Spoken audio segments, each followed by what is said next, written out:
ابراہیم Richmond جو South Africa پادری تھا وہ مسلمان ہو گیا. اس کے سامنے 50,000 کرسچن لوگ کھڑے تھے تو اس نے ایک واقعہ سنایا کہ رات کے 3 بجے تھے, میں چرچ نہیں جا سکتا تھا کیونکہ باہر کے رولز اینڈ ریگولیشنز کے مطابق چرچ میں نہیں سو سکتے.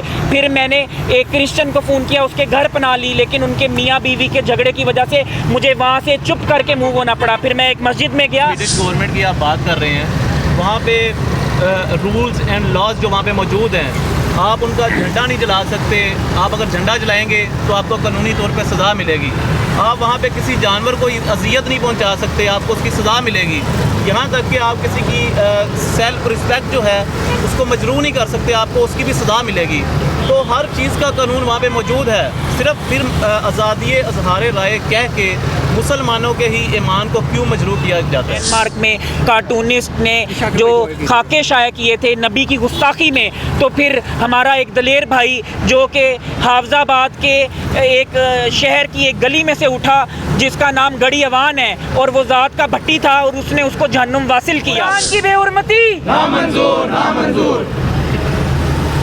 قرآن پاک میں اللہ تعالیٰ نے فرمایا ہے کہ اس کو میں نے نازل کیا ہے اور اس کا محافظ بھی میں ہوں. آپ کو میں بتاتا چلوں کہ OIC کا جو اجلاس ہے وہ طلب کیا گیا.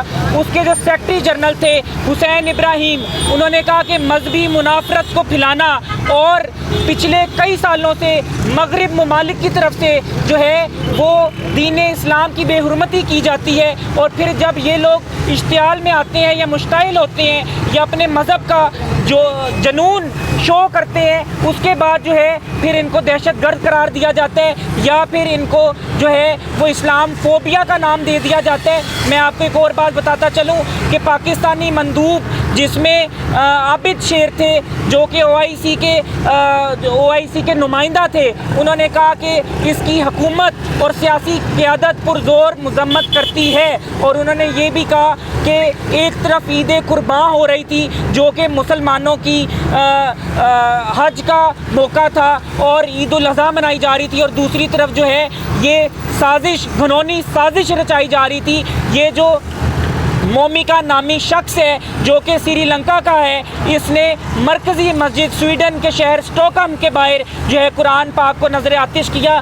باقاعدہ عدالت نے اس کو جو ہے وہ معاونت دی, اس کو جو ہے پولیس کی سرپرستی میں قرآن پاک کو جلایا گیا. اس کا مطلب یہ ہے کہ جو حکومت ہے سویڈن کی وہ بھی اس میں ملوث ہے. ہم اس وقت جو ہے ترکی نے شہر جو ہے احتجاج کیے ہیں, ایران نے, عراق نے, مراکش نے ان کے سفیر کو ملک بدر کر دیے, لیکن پاکستانی حکمران اس وقت خاموش ہیں.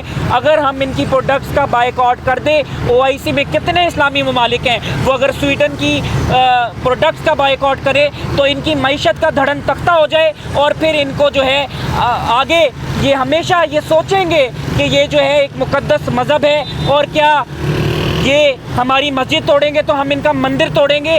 اسلام نے بھی یہ نہیں کہا کہ آپ جو ہے وہ اسلام نے دین اسلام نے یہ کہا ہے, اس کی ٹیچنگز یہ ہیں کہ آپ جو ہے اگلے کو اگر اگلا آپ پر تشدد بھی کرتا ہے, ظلم بھی کرتا ہے, تو آپ اس کو بہت جو ہے دھیمے لہجے سے اور بہت اپنے حسن اخلاق سے جو ہے اس کو سمجھائیں. لیکن جو قرآن پاک ہے وہ دنیا کے پوری کائنات کے انسانوں کے لیے جو ہے وہ مشعل راہ ہے, اور قرآن پاک میں جو چیزیں کہی گئی تھی وہ آج سائنسدان کروڑوں اربوں روپے کی ریسرچ کرنے کے بعد, کئی سالوں کی ریسرچ ہوتی ہے, ریسرچ 1-2 دن کی نہیں ہوتی, ریسرچ 50 سال 100 سال 20 سال کی ہوتی ہے.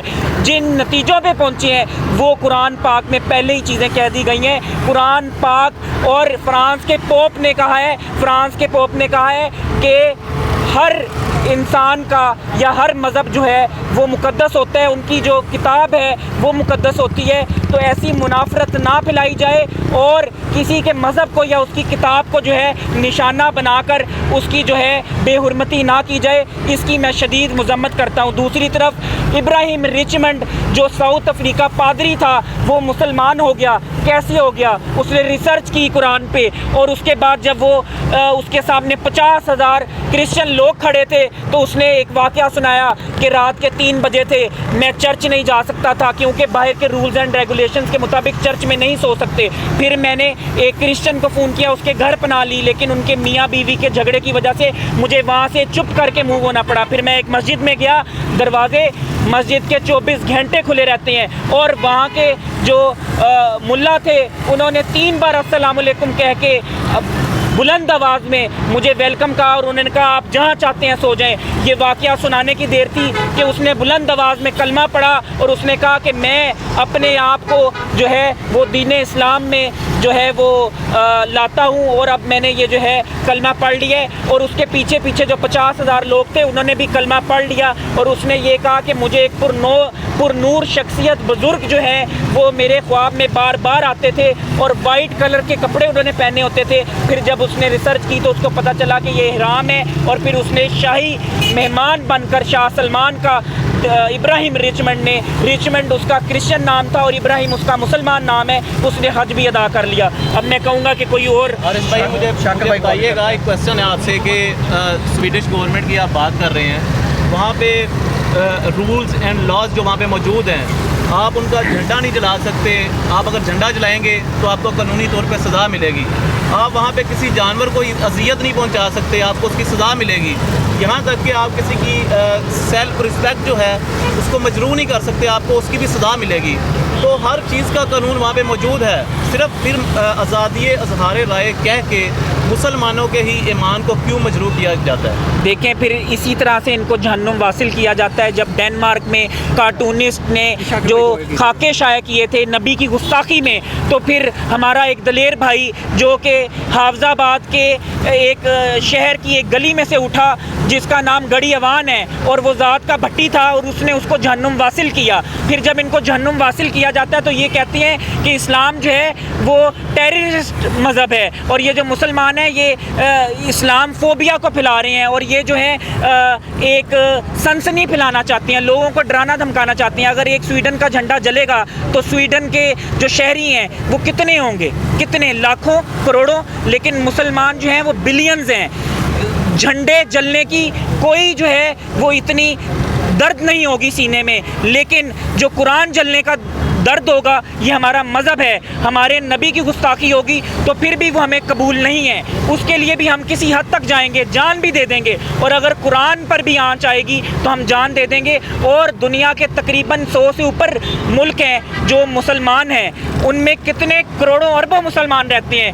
یہ ان کی دکھتی رگ پہ آپ نے پاؤں رکھا ہے, تو آپ کے ایک جھنڈے سے تو آپ کے لاکھوں لوگوں کی عزت مجروح ہوگی نا. تو ہماری جو عزت مجروح ہوئی ہے اس کا حساب کون دے گا؟ عالمی عدالت, عالمی قوانین موجود ہیں, تو عالمی عدالت سے میں درخواست کروں گا کہ یہ کیس چلایا جائے اور اس مومی کا نامی شخص کو جو ہے پھانسی کے پھندے پر پہنچایا جائے. عالمی عدالت کو بیچ میں آنا چاہیے اور معاونت کرنی چاہیے. سر آپ عالمی عدالت کی بات کر رہے ہیں, عالمی عدالت تو اسے آزادی اظہار رائے کہتی ہے. دیکھیے کون سی آزادی حق رائے؟ پھر اس طرح تو ہم جو ہے پاکستان میں بھی کرسچن ہے, وہ مائنورٹی ہے, اس کا مطلب ہے ہم ساری چرچ جلا دیں؟ ہمارے لیے تو بائبل بھی قابل احترام ہے, وہ حضرت عیسیٰ پہ اتری, ہمیں حضرت عیسیٰ بھی قابل احترام ہے. ہم ہر مذہب کا احترام کرتے ہیں, مسلمانوں کو یہ سکھایا گیا ہے, قرآن کی تعلیمات ہیں, یہ ہمارے نبی کی تعلیمات ہیں, لیکن اس کو دنیا میں جو پریزنٹ کیا جاتا ہے وہ غلط کیا جاتا ہے. دیکھیں یہاں پر ابھی آزادی اظہار رائے کے حوالے سے بات کر رہے تھے آپ. ابھی اگر یہاں پر اس مقام پر سویڈن کا ہی جھنڈا لے کر آیا جائے یا پھر کسی اور طاقتور مغربی ملک کا جھنڈا لے کر آیا جائے, یا پھر ان چیزوں سے بھی ماورا آتے ہیں, کسی ایک آئیڈیالوجی کی بات کر لیتے ہیں. یہاں پر جو ہم جنس پرستی کو پروموٹ کرنے والوں کا 7 رنگی جو یہاں پر جھنڈا ہے اس کو اگر یہاں پر لا کر جلائیں اور اس کو آزادی اظہار رائے کا نام دیں, اور ظاہر ہے یہ ایک آزادی اظہار رائے ہے نا کہ اگر میں ان کی اس موقف سے اختلاف کرتا ہوں, میں اس سے اس کا نہیں حامی, تو میں اس کے جھنڈے کو چلا سکتا ہوں. اگر اس چیز کے اوپر آ کر مجھے آزادی اظہار رائے کی پاداش نہیں دی جائے گی, مجھے اس چیز کی لبرٹی جو ہے وہ نہیں دی جائے گی, اور میرے خلاف بولا جائے گا, تمام میڈیا بولے گا, تمام جو قانون نافذ کرنے والے ادارے ہیں وہ حرکت میں آئیں گے, تمام جو طاقتور ممالک ہیں وہ حرکت میں آئیں گے, تو یہ بھی ایک ایسی چیز ہے جس کو کسی ایک ملک کے ساتھ منسوب نہیں کیا جا سکتا, کسی ایک قوم کے ساتھ منسوب نہیں کیا جا سکتا, بلکہ اس چیز کو تمام امت مسلمہ کے ساتھ, مسلم ورلڈ کے ساتھ منسوب کیا جائے گا. اور یہی وہ چیز ہے جس کی کوشش کر رہا ہے جو باطل ہے مختلف طریقوں سے کہ روح محمدی جو ہے وہ کسی طرح سے اس کے بدن سے نکال دی جائے، اور جس وقت جس لمحے روح محمدی جو ہے وہ مسلمانوں کے بدن سے نکل جائے گی تو ان کو ہرانا نسبتاً بہت زیادہ آسان ہو جائے گا۔ اور ان کی یہی کوششیں جو ہیں وہ مختلف حوالوں سے پاکستان میں، مختلف ممالک میں، مختلف مسلم کنٹریز میں جاری رہی ہیں، چاہے پولیٹیکل اعتبار سے ہو یا کسی اور حوالے سے، کہ صحابہ کی جو شخصیات ہیں، قرآن مجید کا جو ایک وقار ہے مسلمانوں کے درمیان، اس کو اس طرح سے نارملائز کر دیا جائے ان کی گستاخیوں کو کہ مسلمان اس کے اوپر کھل کر اس طرح سے سامنے ہی نہ آئے۔